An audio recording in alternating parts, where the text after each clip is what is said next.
Well, I was looking at all the stuff I did off camera, and I realized I did quite a bit.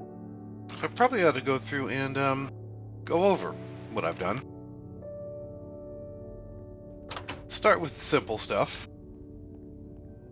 Over here, I stuck a vacuumulator. So the pigmen that get murdered by the lasers, we get the loot from them. Not that there's much of it, mind you. Over here I've got a thing called a Factorizer. At some point, apparently, minemen discovered a structure in the world that was made almost entirely of quartz. And being the hoarders that we are, he took the whole thing. Which, as it turned out, is a good call because this Factorizer can fairly quickly convert the blocks back to quartz crystals. So, probably have a lifetime supply of it now.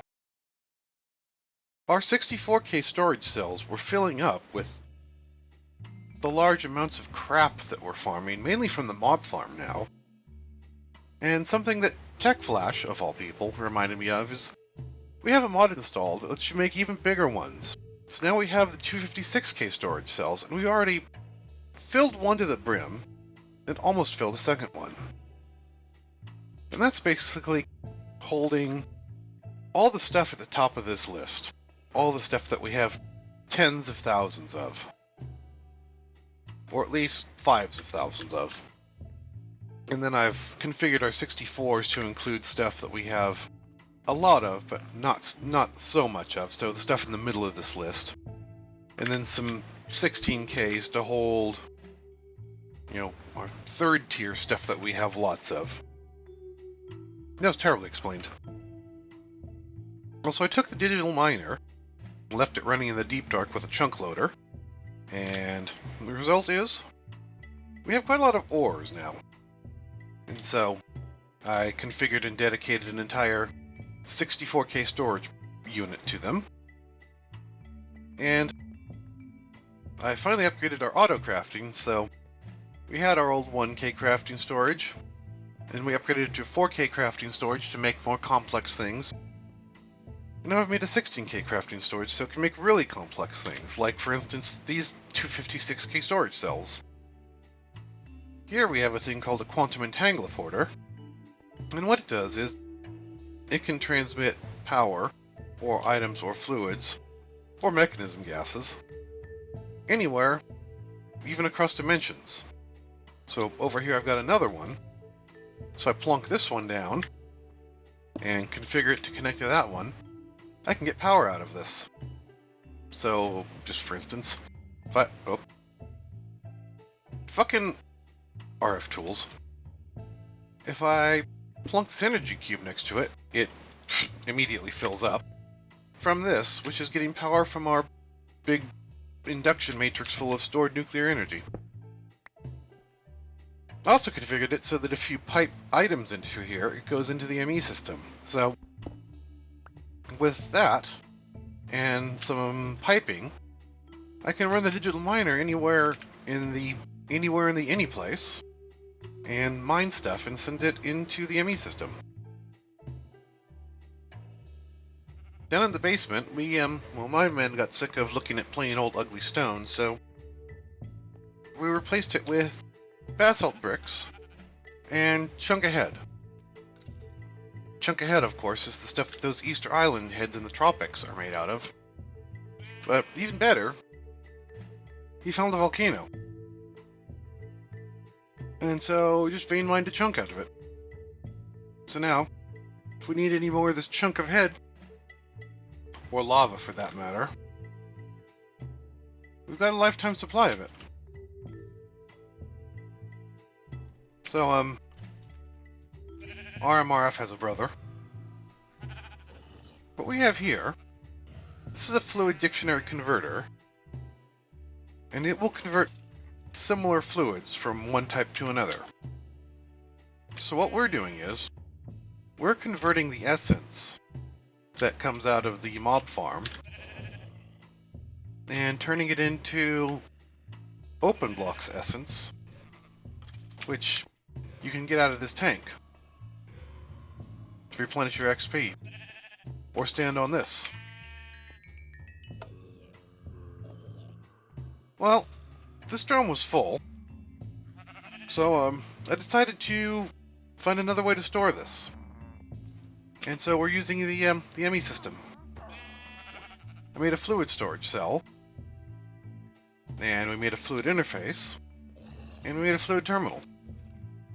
And now we have over 7,000 buckets of XP.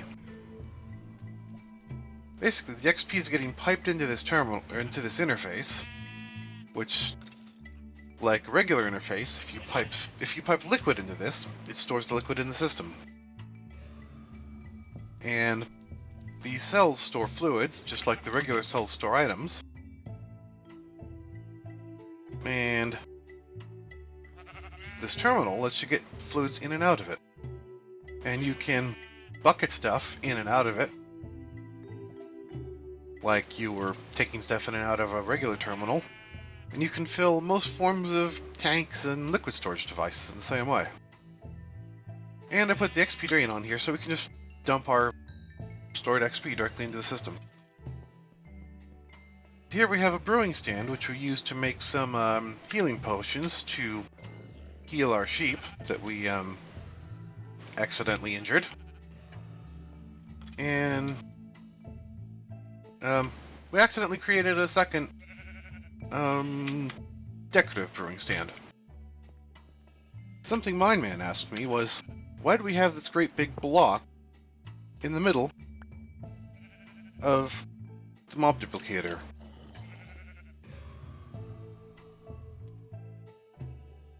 That's why. Ow. Yes, if you don't block off the underside, the mob duplicator will sometimes spawn stuff underneath it. Because that's its working area. Extends both below and above it. Why iron? Well, it's what we had the most of. Speaking of brewing, we have Botanical Brewery. This brews up Botania's versions of potions. So, just for example, let's take a flask. We have elf glass flasks, which we can make from elf glass, which we get through elven trade. Although you could also make vials out of regular mana glass, although they hold less. Let's take a wart and a tater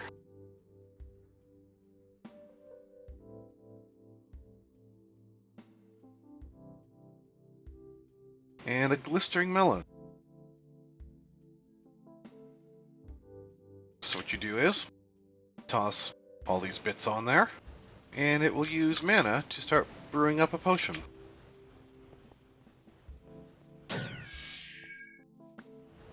So now we have a flask of mending. If you drink this, it'll heal you. One of the benefits over regular potions is this actually has 6 uses. You can drink this 6 times before it runs out, as opposed to the single time on a potion that doesn't even stack for vanilla potions. Another thing you can do with the brewery, you can infuse potion effects into a pendant. You need prismarine to make these pendants, which normally means you'd have to go find an ocean monument and murder a guardian.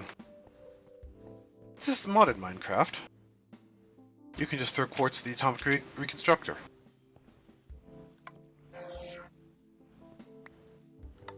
So what these pendants do is, if you have some mana in your inventory, such as in this ring, and you wear the pendant, you get the effects of the pendant, which slowly uses the mana in your mana band, or tablet. So now we have night vision. You can just switch on and off. Beta I made a couple useful ones. Brew of Revitalization. That gives you regeneration. Quick way to restore our health. And Brew of Fortitude gives you resistance, which causes you to take less damage, kind of like the protection that we spammed our armor with. We get a lot of crap out of this mob farm. It spawns a fairly large number of zombies wearing armor and wielding swords. A lot of it I'm just throwing into a trash can, because it's not particularly useful. Some of it, however, if we take a look at our XNet system, we'll see that we're pulling some items out and sending it into a channel called Process, which is actually connected to the same processor as the fish farm. We already have a pulverizer that is recycling garbage bows, and we have a sawmill that was recycling the boots that we fish up, but now it's also recycling the other bits of leather armor that the mob farm is making. We also have an induction smelter, and we're sending the gold armor pieces into here to get melted down into gold. And we have a redstone furnace that we're using to melt down the chainmail armor into iron nuggets. And as usual, any of it that's enchanted gets sent to the disenchanter first to extract potentially useful enchants. Even though we have a lifetime supply of probably all the enchants we'll ever need and then some. Well, we filled up this cell. We've pretty much filled up this cell. And now this cell is almost half full. And over here, this is the reason why. So I realized we need a supply of sand for the induction smelter, and we're making that on demand by grinding down cobblestone. And I realized, technically we might one day run out of cobblestone, despite the fact we have thousands of it. Well, we're not going to run out of cobblestone. We're going to run out of places to put cobblestone. So I'm going to deal with that. I'm going to make a thing called a crafter. RF Tools device. It's basically a automated crafting machine. There's different tiers that can hold a different number of recipes. I'm just go ahead and make a tier 3 because fuck it. Now this thing needs power. So let's run some XNet cable under the floor. Or more likely, connect to the XNet cable that's already under the floor.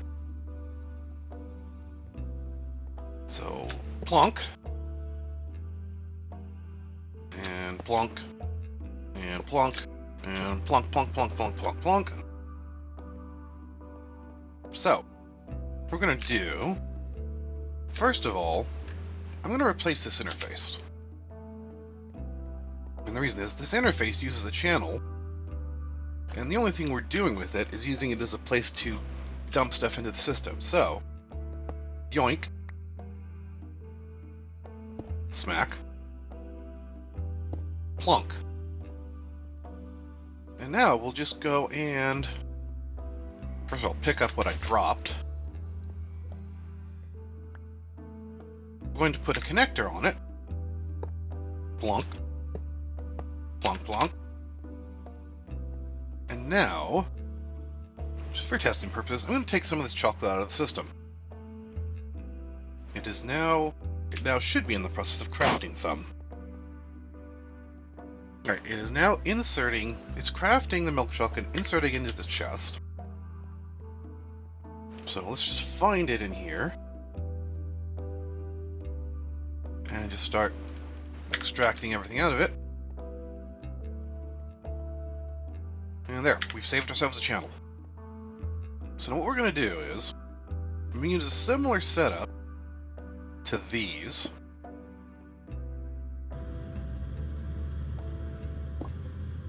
There we go.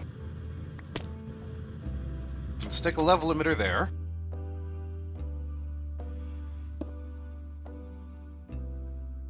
Fumble. What we're going to do is, first of all, let's paint it the color we're going to have it. We're going to program it to turn on when there are more than 1,000 cobblestones, which there are, so it turns on. And then we're going to put an export bus onto the crafter with a redstone card that activates when it gets a redstone signal. It's going to export cobblestone. So now it's just going to start spamming cobblestone into the crafter. So now what we do is, I'm going to teach the crafter how to turn cobblestone into compressed cobblestone. And we're going to set this from external, which means all the crafted stuff goes into this output slot here, to internal, which means all the crafted stuff just goes back into the input. And off we go. Got compressed cobble coming out. And then what we'll do is, we'll put this compressed cobble in, and teach it how to make double compressed cobblestone. And I'm going to hit R for remember. What the remember does is basically, whatever's in these slots, you can see already, it remembers what goes in them, and it won't allow anything else to go in there. Now let's take this one step further.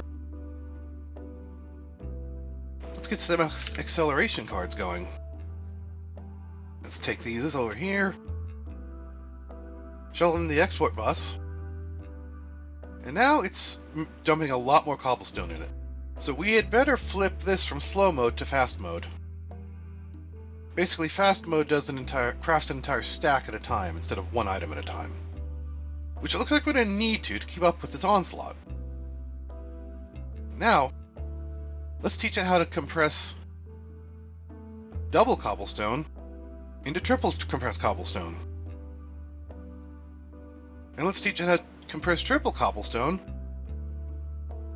into quadruple cobblestone.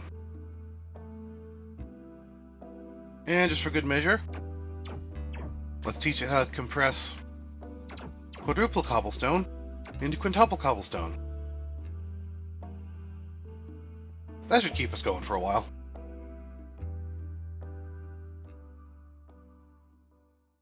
I'm in cheat mode. I caught myself on video in cheat mode. That was lame.